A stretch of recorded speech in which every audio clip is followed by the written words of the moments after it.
নমস্কার বন্ধুরা। এই মুহূর্তে নিন্দুকের ডায়েরি মানে একটু অন্যরকম আলোচনা, একটু মানে বিতর্কিত আলোচনা। আর সেই আলোচনা নিয়েই আপনাদের সঙ্গে আমি চন্দন সেনগুপ্ত এবং শ্যামল পাল। পাশে কাশফুল থেকে ভাববেন না আমরা পুজো শুরু করে দিচ্ছি, পুজোয় ভেসে যাচ্ছি। কারণ পুজো প্রত্যেক বছর আসবে। পুজো 1972 সালেও এসেছিল, পুজো 1977 সালেও এসেছিল, পুজো 2011 সালেও এসেছিল, পুজো 2026 সালেও আসবে। কিন্তু যেটা আসবে না সেটা হচ্ছে বিধানসভার ভোট। প্রত্যেক বছর আসবে না। তা আমাদের পুজোর ঢাক, কালকেই বলেছি, পুজোর ঢাকের সাথে সাথে আমাদের কিন্তু ভোটের ঢাকও বেজে গেছে বা বাজিয়ে দেওয়া হয়েছে। চলতি বছরে, অর্থাৎ এই কটা মাসের মধ্যে, বিশেষ করে গত 2 মাসের মধ্যে স্বয়ং প্রধানমন্ত্রী এই রাজ্য সম্পর্কে এত উদ্বিগ্ন হয়ে পড়েছেন যে বারংবার এই রাজ্যে আসছেন এবং এই রাজ্যের বিভিন্ন রকম উন্নয়ন প্রকল্প ঘোষণা করছেন, উদ্বোধন করছেন, ইত্যাদি ইত্যাদি। তৃণমূল কংগ্রেস বাই ডিফল্ট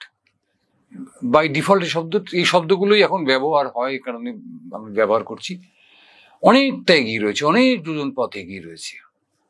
কিন্তু বাংলার যে সাবেক ঐতিহ্য ছিল, অর্থাৎ বাংলাকে বলা হতো বামেদের ঘাঁটি, বাম দুর্গ। আমাদের দেশের মধ্যে পশ্চিমবঙ্গ, কেরল, পরবর্তী সময় ত্রিপুরা, এই রাজ্যগুলোতেই শুধুমাত্র বামেরা শাসন ক্ষমতায় আসতে পেরেছে। কিন্তু আপনারা যদি একটু খোঁজ খবর রাখেন, হিসেব করেন, তাহলে দেখবেন বামেদের ছাত্র সংগঠন, বামেদের যুব সংগঠন, বামেদের কৃষক সংগঠন, বামেদের মহিলা সংগঠন, এগুলো সারা দেশের মধ্যে সর্ববৃহৎ। অর্থাৎ যদি যুব সংগঠনের কথা বলেন, তাহলে এই মুহূর্তে দাঁড়িয়েও বিজেপির যে যুব মোর্চা আছে তার সদস্য সংখ্যার ভিত্তিতে দাঁড়িয়ে বলতে পারি যে ডিওয়াইএফআই এর সদস্য সংখ্যা শুধুমাত্র আমাদের দেশে নয়, এশিয়ার মধ্যে অন্যতম বৃহৎ একটি যুব সংগঠন হচ্ছে ডিওয়াইএফআই। তারই মাদার অর্গানাইজেশন হচ্ছে সিপিআইএম। এই কৃষি আন্দোলন ঘটে গেল আমাদের দেশে করোনা আগের থেকে এবং করোনা পরবর্তী সব বছরগুলোতে। তার মুখ ছিলেন কারা? তার মুখ ছিলেন কিন্তু এই কৃষক সভা, অল ইন্ডিয়া কৃষক সভা, যেটি বামপন্থীদের, বিশেষ করে সিপিআইএম এর একটা কৃষক সংগঠন। সেই কৃষক সংগঠনের নেতৃত্ব। আপনার যে 100 দিনের কাজ, এই 100 দিনের কাজ কারা পাচ্ছিলেন না? ক্ষেত মজুররা পাচ্ছিলেন না, ঠিকে শ্রমিকরা পাচ্ছিলেন না। এই 100 দিনের কাজে যাতে পাওয়া যায়, এই যে আজকে কোর্টের অর্ডার যে 100 দিনের কাজ চালু করতে হবে, তার এই মামলাটা কারা করেছিল? এই মামলাটা করেছিল কিন্তু সিপিআইএম এর ক্ষেত মজুর সংগঠন, এবং অবশ্যই তার অংশীদার ছিল আপনার শ্রমিক সংগঠন বলব। সুতরাং এই যে একটা অদ্ভুত বৈপরীত্য, অর্থাৎ ছাত্র আন্দোলন ভারতবর্ষ জুড়ে, সেটা বামপন্থীদের মানে অংশগ্রহণ সেখানে সর্বাধিক। যুব আন্দোলন সারা ভারতবর্ষ জুড়ে, সেখানে বামপন্থী যুবদের সর্বাধিক অংশগ্রহণ। কৃষি আন্দোলন, সেখানে বামপন্থীদের নেতৃত্ব সেটা সর্বাধিক। আপনার কৃষক বাদ ছেড়ে যদি আমি এবার শ্রমিকদের কাছে আসি, সেই শ্রমিক আন্দোলন বামপন্থীদের অগ্রাধিকার সবচাইতে আগে আমরা দেখতে পাচ্ছি। কিন্তু সামগ্রিকভাবে যখন সংসদীয় পদ্ধতিতে নির্বাচনের প্রশ্ন এসে যাচ্ছে, তখন কিন্তু দেখতে পাচ্ছি যে সারা ভারতবর্ষ জুড়ে বামপন্থীরা কিন্তু অনেকটা পিছিয়ে যাচ্ছে। বা এটা যবে থেকে আমাদের দেশে নির্বাচন শুরু হয়েছে স্বাধীন ভারতে, তবে থেকেই এটা সত্যি। একটা সময় বিহারে, একটা সময় মহারাষ্ট্রে, একটা সময় রাজস্থানে, এমনকি খোদ দিল্লিতেও সিপিএম এর কিছু পকেট ছিল বা বামপন্থীদের কিছু পকেট ছিল, কিন্তু সেইগুলো এখন আস্তে আস্তে স্তিমিত হয়ে পড়ছে। যদিও বিহারের নির্বাচনটায় আমরা শুনতে পাচ্ছি, আমরা যারা নির্বাচনী বিশ্লেষক তারা আমাদের জানাচ্ছেন যে বিহারে এবার কিন্তু সিপিআইএম নয়, কিন্তু বামপন্থীরা একটা দাগ ফেলতে পারে। আমি এই ব্যাপারটা একদমই আলোচনার মধ্যে আনতে চাইছি না। আমার মূল আলোচনায় ঢুকবো তার আগে আপনাদেরকে একটা কথা বলবো যে আমরা এই আলোচনাগুলো করি শুধুমাত্র আপনাদের সহযোগিতায়। কারণ আমাদের সিপিএম জিতলেও আমাদের কিছু যাবে আসবে না, তৃণমূল জিতলেও আমাদের কিছু যাবে আসবে না, বিজেপি জিতলে কিছু যাওয়া আসার প্রশ্নই নেই, কিন্তু আপনারা সঙ্গে না থাকলে কিন্তু আমাদের অনেক কিছু যাবে আসবে। এই আপনারা যদি আমাদেরকে সহযোগিতা করেন তাহলে এই ধরনের আলোচনা নিয়ে আমরা, এই ধরনের সাহসী আলোচনা নিয়ে আমরা আপনাদের সঙ্গে নিয়মিত যোগাযোগ রাখতে পারবো। সে কারণে আপনারা যদি আমাদের চ্যানেলটিকে একটু সাবস্ক্রাইব করে আমাদেরকে সহযোগিতা করেন তাহলে আমরা ধন্য হই আর কি। আমরা মূল আলোচনায় চলে আসি যে সিপিএম এর সম্ভাবনা 2026-এর বিধানসভা নির্বাচনে কতটা। আমি বলতে চাই যে সিপিএম এর সম্ভাবনা এই মুহূর্তে এই বাংলার যে পরিস্থিতি, সেই পরিস্থিতিতে দাঁড়িয়ে, এই বাংলার পরিস্থিতি মানে এই বাংলাতে অতীতে কখনো এতগুলো বিষয়ের উপর দাঁড়িয়ে, সরকারের বিরোধী এতগুলো বিষয়ের উপর দাঁড়িয়ে ভোট হয়নি। অর্থাৎ প্রথম প্রাতিষ্ঠানিক দুর্নীতি, চাকরি চুরি, এই প্রাতিষ্ঠানিক দুর্নীতির মধ্যেই সমস্তগুলো পড়ে যাচ্ছে। অর্থাৎ ধরুন সিদ্ধার্থ শঙ্কর রায় যখন এ রাজ্যের মুখ্যমন্ত্রী, তিনি তার মন্ত্রিসভার ভেতরে দুর্নীতির তদন্ত করতে ওয়াংচু কমিশন বসিয়েছিলেন, তাহলে দুর্নীতি ছিল। কিন্তু দেখুন সেই মুখ্যমন্ত্রী, যে দলের মুখ্যমন্ত্রী, তিনি তার মন্ত্রিসভার সদস্যদের দুর্নীতি যাতে প্রকাশ্যে আনা যায় তার জন্য একটা কমিশন করলেন, যে কমিশনটার নাম ছিল ওয়াংচু কমিশন, আপনাদের মনে থাকতে পারে। এবং সেই কমিশনের পরামর্শে পরবর্তীতে সুনীতি চট্টরাজের মন্ত্রিত্ব চলে যায়। অর্থাৎ দুর্নীতিকে কখনো আমাদের রাজ্যে অন্ততপক্ষে সরকার প্রাধান্য দেয়নি, অথবা এটা যদি আমি আরেকটু ঘুরিয়ে বলতে পারি, প্রশ্রয় দেয়নি। কিন্তু আজকে দেখতে পাচ্ছি আমরা কেন বলবো, আপনারা সবাই দেখতে পাচ্ছেন, যারা তৃণমূল কংগ্রেস করেন তারাও দেখতে পাচ্ছেন, যারা সিপিআইএম করেন তারাও দেখতে পাচ্ছেন, যারা বিজেপি করেন তারাও দেখতে পাচ্ছেন, যারা কিচ্ছুটি করেন না বলে নিজেদেরকে একটু সেফ সাইডে রাখতে চান, নিরাপদে রাখতে চান, তারাও দেখতে পাচ্ছেন যে যাবতীয় যা দুর্নীতি সেটাকে আড়াল করার চেষ্টা করা হচ্ছে। এটা অতীতে কখনো ছিল না। দুর্নীতি সিদ্ধার্থ শঙ্কর রায়ের আমলে ছিল, দুর্নীতি বিধান রায়ের আমলে ছিল। কেউ যদি চ্যালেঞ্জ করেন, আমি তাদের কাছে বলবো যে আপনারা যদি আমাকে চ্যালেঞ্জ করে প্রমাণ চান, আমি আপনাদেরকে ইনবক্সে উত্তর দিতে পারি। দুর্নীতি বাম আমলে তো ছিলই, দুর্নীতি তৃণমূল আমলেও আছে, কিন্তু তফাৎটা ওইখানে যে বাদবাকি আমলগুলোতে দুর্নীতিকে এইভাবে প্রশ্রয় দেওয়ার কোনো ব্যবস্থা ছিল না, বা কোনো ইচ্ছে আমরা প্রকাশ করতে দেখিনি। মনে মনে কি ছিল সেটা আমরা জানি না। এই বিষয়টা তৃণমূল কংগ্রেসকে কোণঠাসা করবার জন্য যথেষ্ট ছিল।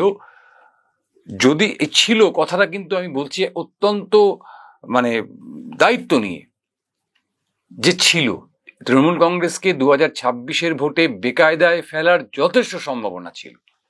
কিন্তু কি গন্ডগোল সিপিএম এর প্রধান গন্ডগোল যেটা হয়ে দাঁড়িয়েছে আজকের সময় দাঁড়িয়ে, সেটা হচ্ছে সিপিএম তার বুথ ভিত্তিক যে সংগঠন, অর্থাৎ যারা প্রকৃত অর্থে ভোটটাকে করান, অর্থাৎ ভোটমুখী করান মানুষকে, সেই বুথ ভিত্তিক যে সংগঠন, সেটা সিপিএম এর 2011-র আগে পর্যন্ত একটা সাংঘাতিক সংগঠন ছিল। অর্থাৎ তারা রেজাল্ট বদলে ফেলতে পারত। কিভাবে পারতো সেটা পরে আসছি, নিশ্চয়ই আসবো সেই আলোচনায়। কিন্তু সেই বুথ ভিত্তিক সংগঠন সিপিএম এর ভেঙে খান খান হয়ে গেছে। গোটা 25-30 বিধানসভা বাদ দিয়ে 294টি আসনের বিধানসভা, সেখানে 25-30টা বিধানসভায় বুথভিত্তিক কিছু সংগঠন থাকাটা এটা খুব একটা বড় কথা নয়। এই বুথভিত্তিক সংগঠন সিপিএমকে তৈরি করতে হবে। এখন এই বুথভিত্তিক সংগঠন তৈরি করতে গেলে যা যা লাগে সেটা সিপিএম এর এই মুহূর্তে নেই। এই মুহূর্তে পশ্চিমবঙ্গের যদি আমি ধরি, আমি সর্বভারতীয় ক্ষেত্রে তো বিজেপি সবচাইতে বড় লোক দল, আপনারা জানেন। দ্বিতীয় স্থানে আমাদের রাজ্যে, প্রথম স্থানে কিন্তু তৃণমূল কংগ্রেসের এই রাজ্যে এই মুহূর্তে বিভিন্ন খাতে, মানে যেটা আমাদের 2024 লোকসভা নির্বাচনের আগে তৃণমূল কংগ্রেস যে হিসেব পেশ করেছিল নির্বাচন কমিশনের কাছে, তার ভিত্তিতে বলছি, এই মুহূর্তে তৃণমূল কংগ্রেসের হাতে রয়েছে 2,70 থেকে 2,90,00,000 টাকা, 2,70,00,000 টাকা, 2,70,00,000 টাকা, একটা টাকার অ্যামাউন্টটা ভাবুন। পশ্চিমবঙ্গ বিজেপির হাতে রয়েছে 2,03,00,000 টাকা, মানে 2.3 লক্ষ কোটি টাকা। সেখানে সিপিএম এর যে হিসেব পাচ্ছি আমরা, সেখানে সিপিএম বলছে তাদের হাতে রয়েছে 34 থেকে 35 লক্ষ টাকা। আর এই মুহূর্তে যে রাজনীতির হিসেব, সেই রাজনীতিতে টাকা ছাড়া লড়া খুব মুশকিল। এইখানেই বুথভিত্তিক সংগঠন সিপিএম এর নড়বড়ে হয়ে গেছে। কারণ রাজনীতির থেকে মূলগত যে তফাৎটা হয়েছে 2000 এই আপনার 82-83 পরে, মানে 90-এর দশক থেকে রাজনীতিতে যে অর্থের অনুপ্রবেশ ঘটেছে, সেই অনুপ্রবেশের ফলে এই যে বুথ স্তরের কর্মী, তাদের জন্য টাকা বরাদ্দ করতে হয়। এই টাকা বরাদ্দ করার ক্ষমতা সিপিএম এর নেই। সিপিএম এর সর্বক্ষণের কর্মী আছে, যাদেরকে সিপিএম মাসোহারা দেন, সিপিএম তাদেরকে সাম্মানিক দেন, কিন্তু তাদের সংখ্যাটা এত কম, বুথ লেভেলে সংখ্যাটা কার্যত শূন্য। সেই বুথ লেভেলের সংগঠনটাকে সিপিএম এর যদি দাঁড় করাতে হয়, তাহলে টাকা লাগে। টাকা সিপিএম এর নেই, তাহলে কি করা যাবে? আরেকটা পদ্ধতি যেটা সিপিএম এরও ছিল, সেটা হচ্ছে পেশি শক্তি, অর্থাৎ মাস্তান, যারা এখন কার্যত আমাদের সামাজিক জীবনটাকে নিয়ন্ত্রণ করে। ধরুন একসময় আপনার হেমেন মন্ডল ছিল, একসময় আপনার ওই ফাটাকেষ্ট ছিল। আমি যাদের নামগুলো মানে খুব সবাই চেনেন, তাদের নামগুলোই বলছি। সিপিএম এর আমলে শুনেছি আমরা হাতকাটা দিলীপের কথা, আমরা পিনাকির কথা শুনেছি, আমরা শ্মশান স্বপনের কথা শুনেছি। এই যে গুন্ডা বাহিনী, এই যে মাস্তান বাহিনী, আরো পাড়ায় পাড়ায় তো ছিলই, আমি সবার নাম জানি না। দুলাল ব্যানার্জি দমদমে ছিলেন, এরকম পাড়ায় পাড়ায় ছিল। তারা কিন্তু সবাই সিপিএম এর অনুগত ছিল। আজকে কিন্তু এদের কারোর আর নাম শোনা যাচ্ছে না। আজকে বরং আলাদা আলাদা নাম চলে এসছে, এবং প্রত্যেকটি পাড়া, প্রত্যেকটি এলাকা, এই যে পেশি শক্তি, এই পেশি শক্তি গোটাটা কাজ করছে তৃণমূলের পক্ষে। এটা খুব স্বাভাবিক। এই পেশি শক্তি বামের আমলে বামদের পক্ষে কাজ করতো, কারণ এরা যে অপরাধটা করছে, এরা যে অন্যায়টা করছে, সেটাকে আড়াল করবার জন্য শাসক দলই একমাত্র পারে। সেটা বিরোধী দলে বসে, মানে আসনে বসে সেটা করা যায় না। আর আজকে তো সিপিএম শূন্য।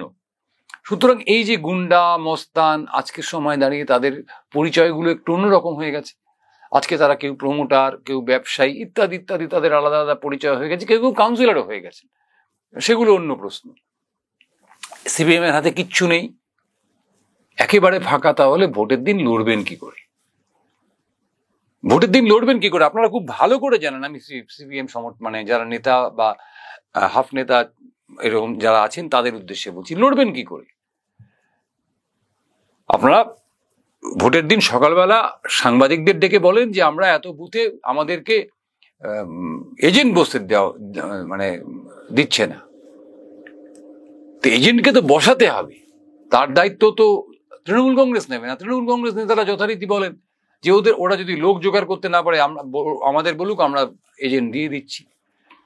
আসলে এই যে পেশি শক্তি, যে সিপিএম কর্মী মানসিকভাবে প্রস্তুতি নিয়েছে যে আপনার বুথে গিয়ে বসবে, তৃণমূল কংগ্রেসের এই পেশি শক্তি, অথবা বিজেপিও এখন বেশ খানিক ওই টাকার জোরে এই শক্তিটা খানিক অর্জন করেছে। এই পেশি শক্তি প্রায় 48 ঘন্টা আগে থেকে সক্রিয় হয়ে পড়ছে এলাকায় এলাকায়, বুথে বুথে, পাড়ায় পাড়ায়। যে সিপিএম এর এজেন্ট যেন বুথ পর্যন্ত পৌঁছতে না পারে, তার জন্য যা যা করা দরকার করা হচ্ছে। আপনার আমার চোখে পড়ছে না। কেন পড়ছে না? এটা কিন্তু সিপিএম এর আমলেও সত্যি ছিল। বিভিন্নভাবে ওই ব্যক্তিকে, যিনি নির্দিষ্ট হয়েছেন বুথে বসবার জন্য, কারণ বুথে তো সকালবেলা ঠিক করলেই হয়ে যায় না কে বসবে, তার আগে থেকে একটা প্রসিডিওর আছে। তার পরিবারকে, তার বাবাকে, তার মাকে বা অন্যান্য পরিজনদের মাধ্যমে তাকে তার কাছে থ্রেট পৌঁছচ্ছে যে ভাই তুমি যদি এখানে সুস্থভাবে থাকতে চাও, শান্তিতে থাকতে চাও, তাহলে কিন্তু কালকে বুথমুখ হয়েও না। তো সিপিএমকে এই বিষয়টাও দেখতে হবে, আরেকটা সমস্যা রয়েছে যে সিপিএম এখনো পর্যন্ত মুখে বিশ্বাস করেন না, কিন্তু আমরা যদি সংসদীয় রাজনীতি নিয়ে আলোচনা করি তাহলে দেখব যে বারংবার কিন্তু সেই মুখগুলোই সিপিএমকে ওই আপনার মহাকরণের দরজা দেখিয়ে দিয়েছে, রাইটার্সের দরজা দেখিয়ে দিয়েছে। সেই মুখগুলো কারা? সেই মুখগুলো কখনো জ্যোতি বসু, কখনো বুদ্ধদেব ভট্টাচার্য। আমি একেবারে ভুলে যেতে পারি না এদের ভূমিকা। তারা হলেন প্রমোদ দাশগুপ্ত, তারা হলেন সরোজ মুখার্জি, তারা হলেন অনিল বিশ্বাস। সকলেই জানে যে প্রমোদ দাশগুপ্ত কখনো মুখ্যমন্ত্রী হবেন না, কিন্তু প্রমোদ দাশগুপ্তর একটা কন্ট্রোল থাকবে সরকারের উপর, এই বিশ্বাস থেকে বহু মানুষ তারা সিপিএমকে সমর্থন জানিয়েছে। সকলেই জানেন, আজকেও জানেন, বিমান বসু কখনো নির্বাচনে দাঁড়াননি, কিন্তু সকলেরই এটা জানা রয়েছে যে বামফ্রন্ট সরকার যদি গঠিত হয় তাহলে বিমান বসুর কিন্তু একটা কন্ট্রোল থাকবে সেই সরকারের উপর। কিছু ভোট অবশ্যই বামমুখী হয়েছে। সিপিএম এর সংগঠন এবং সিপিএম এর যে সরকারের মুখ, দুটো আলাদা আলাদা, কিন্তু মুখ চাই। কিন্তু বুদ্ধবাবুর পরে যেটা আমরা অত্যন্ত এর সঙ্গে খেয়াল করলাম, আমরা দুঃখের সঙ্গে কেন বলতে যাব, আমরা আশ্চর্যের সঙ্গে খেয়াল করলাম সিপিএম কিন্তু সেভাবে মুখ তুলে আনতে পারলো না। অর্থাৎ যাকে বলা হয় যে যার বক্তৃতা শুনতে ব্রিগেড ভরে যেতে পারে। এখন আপনারা বলবেন মীনাক্ষী মুখার্জি। এখন দেখুন, মমতা ব্যানার্জি যেখানে মুখ্যমন্ত্রী, সেখানে মীনাক্ষী মুখার্জির মতন একজন গতকালের নেত্রীকে যদি মমতা বন্দ্যোপাধ্যায়ের সমকক্ষ করে লড়তে হয়, তাহলে তার জন্য যে সংগঠন লাগে, তার জন্য যে টাকা লাগে, তার জন্য যে পেশি শক্তি লাগে, কোনোটাই সিপিএম এর নেই। সুতরাং এই মুখের অভাব। তা সত্ত্বেও বলছি এবছর আগামী নির্বাচনে 2026-এর নির্বাচনে সিপিআইএম কিন্তু একটা অভূতপূর্ব রেজাল্ট করতে চলেছে, কারণ দেখুন, আমরা যদি হিসেব কষে দেখি যে 2021 সালে সাগরদিঘি, এই আসনটা অত্যন্ত পরিচিত আপনাদের কাছে, কারণ এই 2021-এর নির্বাচনে বাম কংগ্রেস জোট শূন্য হয়ে যাওয়ার পরে এই সাগরদিঘিতে জয়ী কংগ্রেস প্রার্থী, এই তৃণমূল প্রার্থী মার্জনা করবেন সুব্রত সাহা, যিনি মাত্র 4000-এর মতন ভোটে জিতেছিলেন সিপিআইএম এর ইসমাইল শেখের বিরুদ্ধে দাঁড়িয়ে। তার অকাল মৃত্যুর পরে এখানে একটা ভোট হয় 2023 সালে, এবং সেই ভোটে কিন্তু 22,986 ভোটে তৃণমূল কংগ্রেস পরাজিত হয়। বাইরন বিশ্বাস জয়লাভ করে জাতীয় কংগ্রেসের প্রার্থী হিসেবে। যদিও বাইরন বিশ্বাস, তারপরেই তার বিশ্বাসভঙ্গ হয়, তিনি এখন তৃণমূলের একজন এমএলএ, যদিও এটা নিয়ে আপনার বিধিভঙ্গ হয়নি, কারণ কংগ্রেসের একজনই এমএলএ ছিল, একজনই চলে যাওয়া 100% চলে যাওয়া, সেক্ষেত্রে বিধিভঙ্গ হয়নি।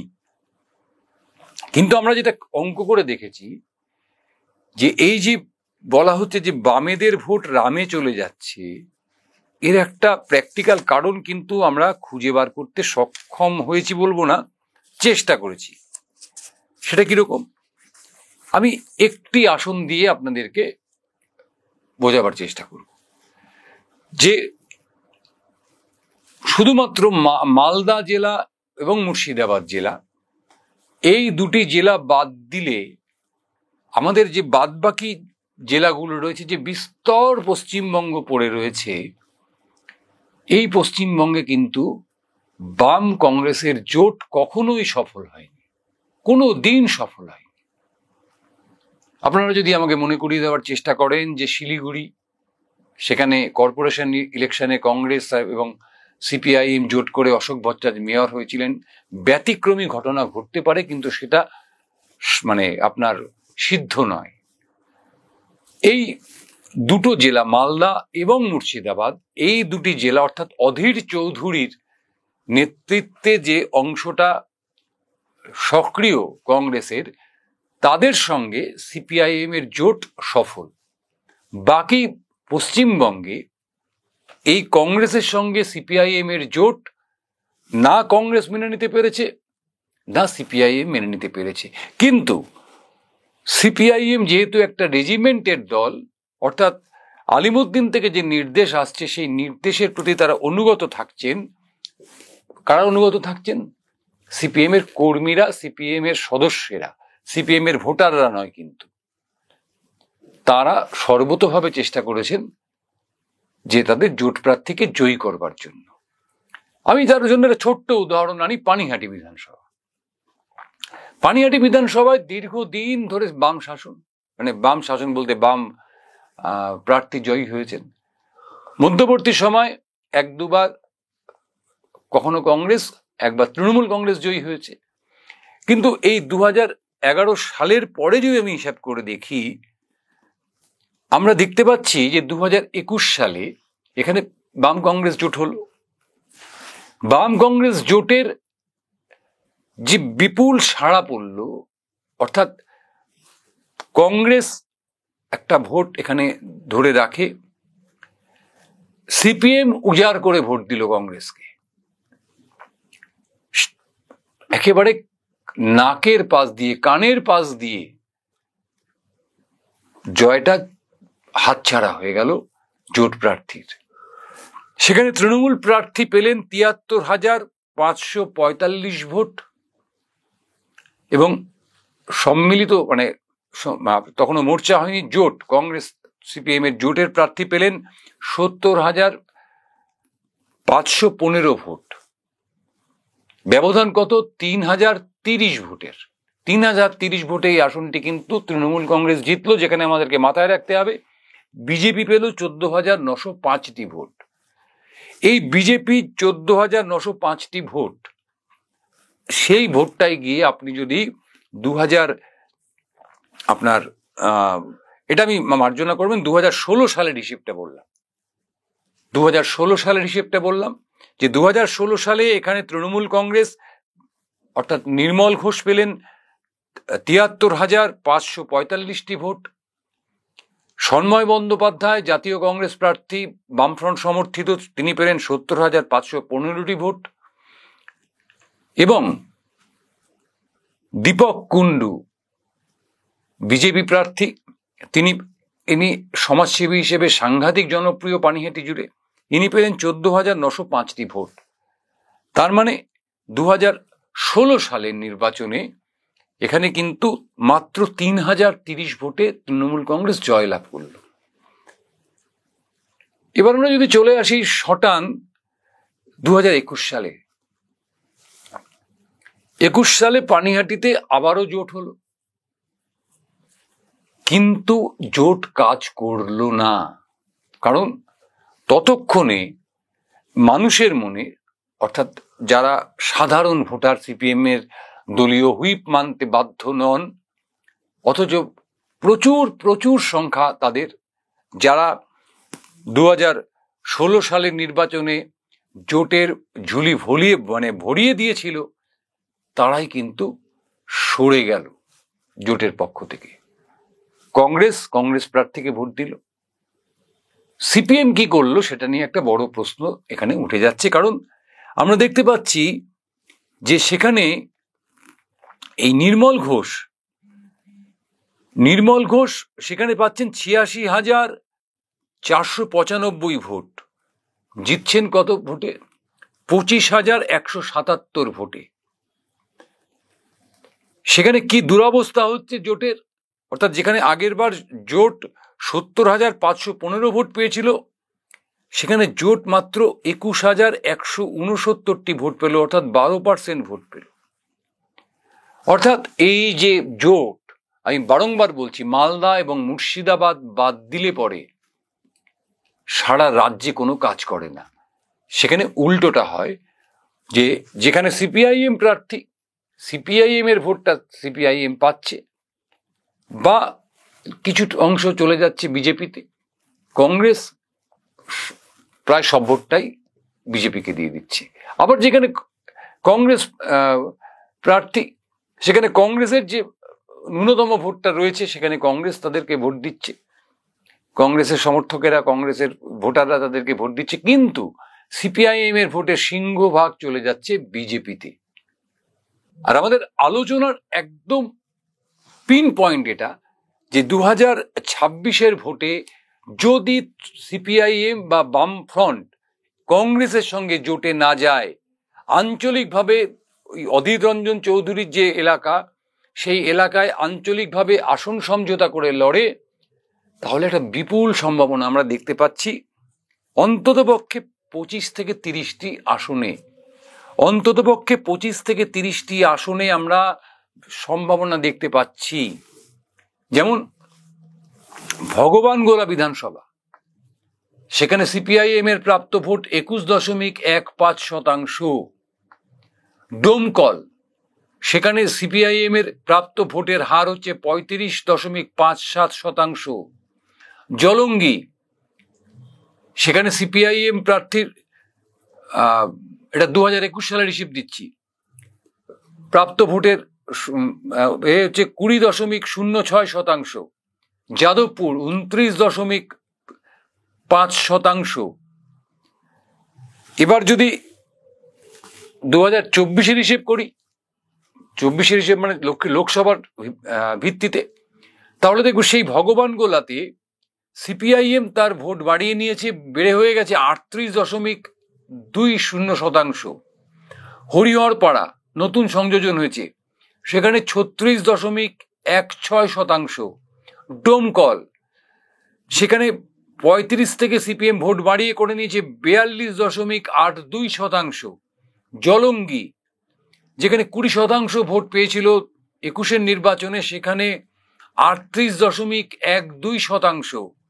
যাদবপুর, যেখানে আপনার পাচ্ছে হচ্ছে 24-এর হিসেবে, যদিও তৃতীয় স্থানে ছিল মানে বামফ্রন্ট প্রার্থী, 28.56%।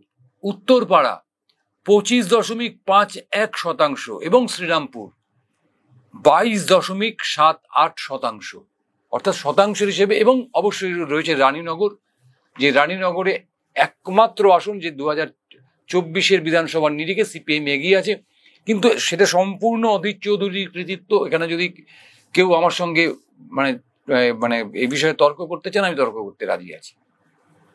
কিন্তু রানীনগরের পুরনো ইতিহাসটাও যদি আমরা ঘেটে দেখি, তাহলে দেখবো এখানে সিপিএম অনেকবারই জিতেছে, কিন্তু যেটা আরো বেশিবার জিতেছে হচ্ছে বাইরন বিশ্বাসের ক্ষেত্রে। যদি আমরা দাঁড়িয়ে দেখি, বাইরন বিশ্বাসের যে সাগরদিঘি, সেখানে কিন্তু সিপিএম চিরটা কালই অনেক এগিয়ে ছিল জাতীয় কংগ্রেসের থেকে।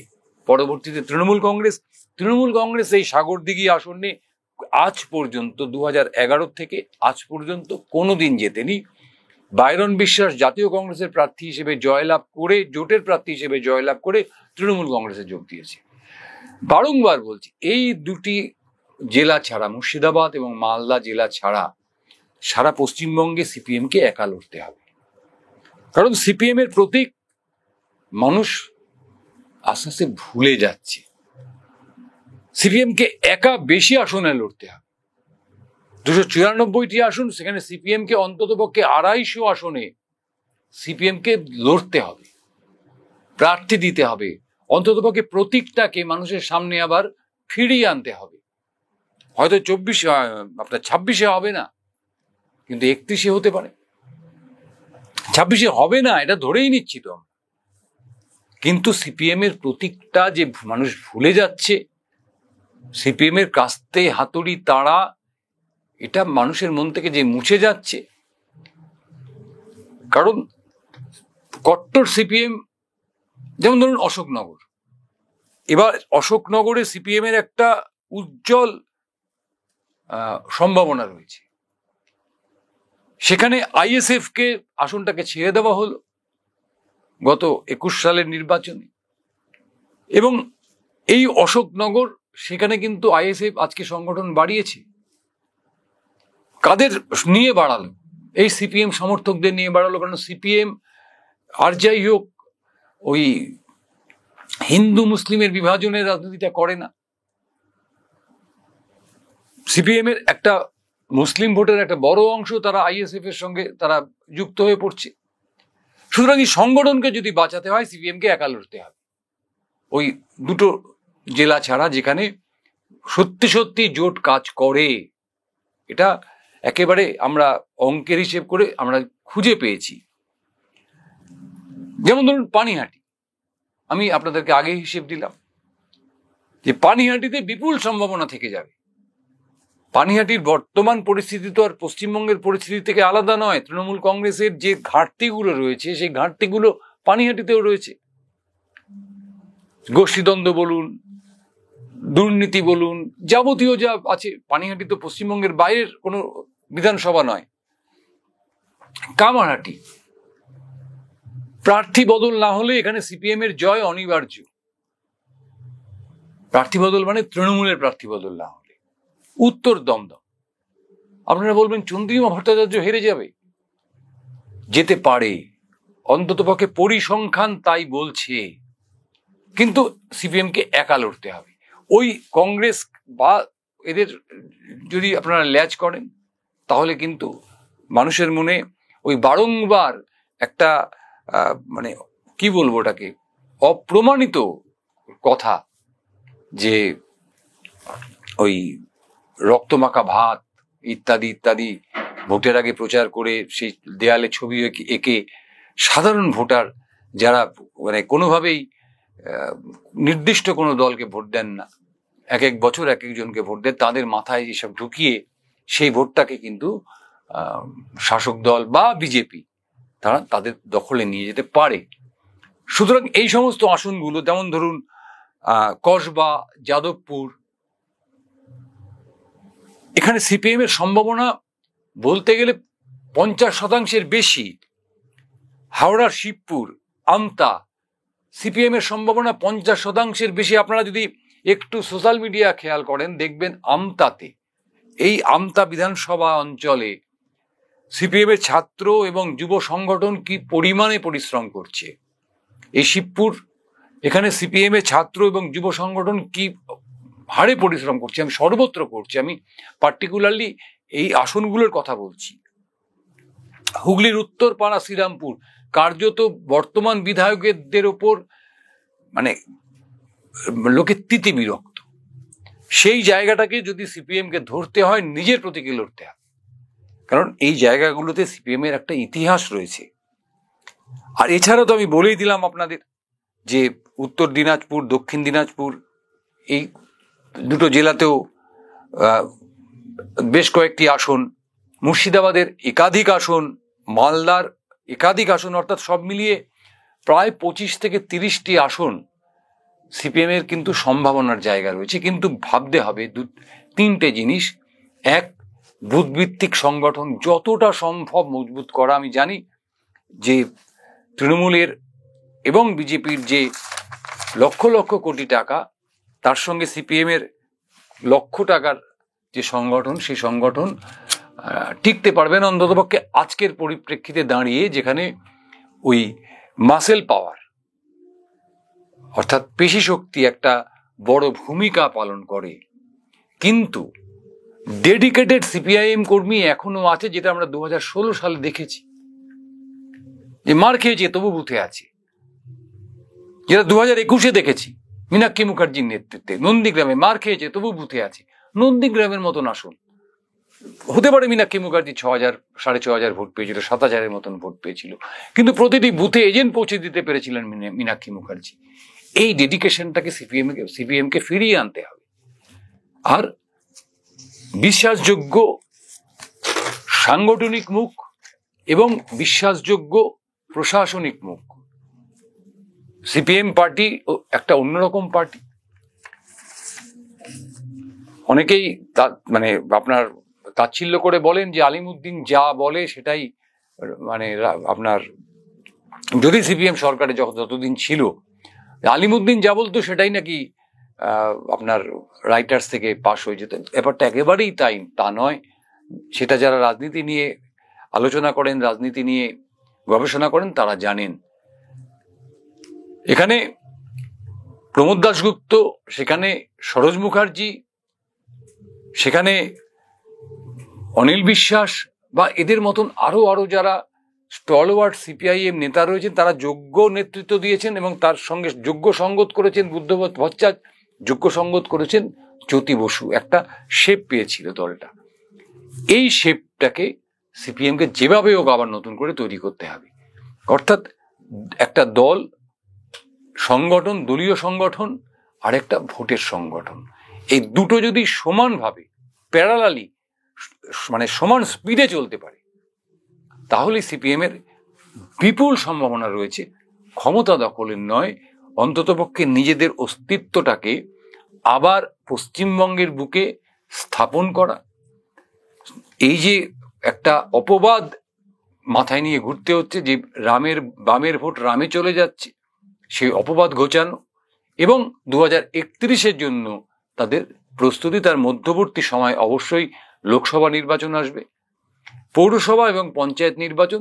সেটা সিপিএম আমলেও যেমন ভাবে হতো এখনো তেমন ভাবে হয়। সুতরাং তার রেজাল্ট নিয়ে, তার পরিসংখ্যান নিয়ে আলোচনা করে কোনো লাভ নেই। আপনারা যদি হিসেব করে দেখেন যে পৌরসভা নির্বাচনগুলোতে এক একটা ওয়ার্ডে তৃণমূল প্রার্থীরা বা শাসক দলের প্রার্থীরা টোটাল যত ভোটে জেতে, সে অঞ্চলের বিধায়ক অত ভোটে জেতেন না।